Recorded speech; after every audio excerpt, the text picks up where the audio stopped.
بسم الله الرحمن الرحيم.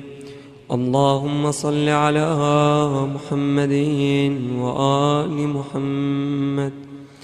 الحمد لله الأول قبل الإنشاء والإحياء، والآخر بعد فناء الأشياء، العليم الذي لا ينسى من ذكره ولا ينقص من شكره ولا يخيب من دعاه ولا يقطع رجاء من رجاه.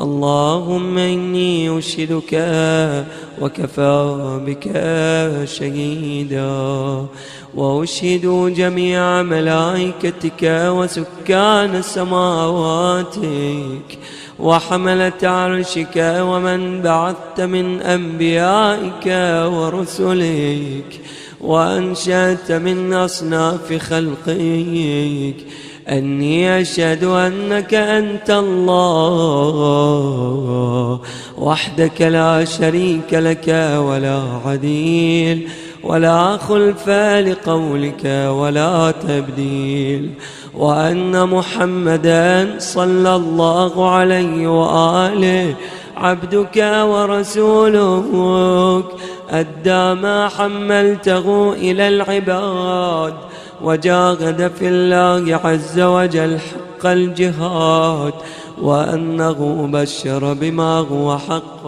من الثواب وأنذر بما هو صدق من العقاب. اللهم ثبتني على دينك ما أحييتني، ولا تزغ قلبي بعد إذ هديتني، وهب لي من لدنك رحمة إنك أنت الوهاب.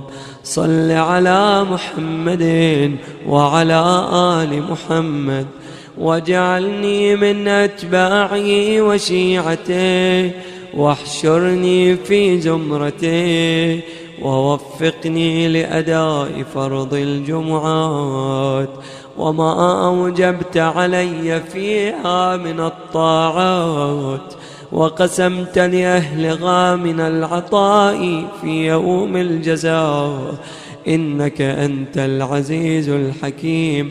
وصلى الله على محمد وآله الطيبين الطاهرين.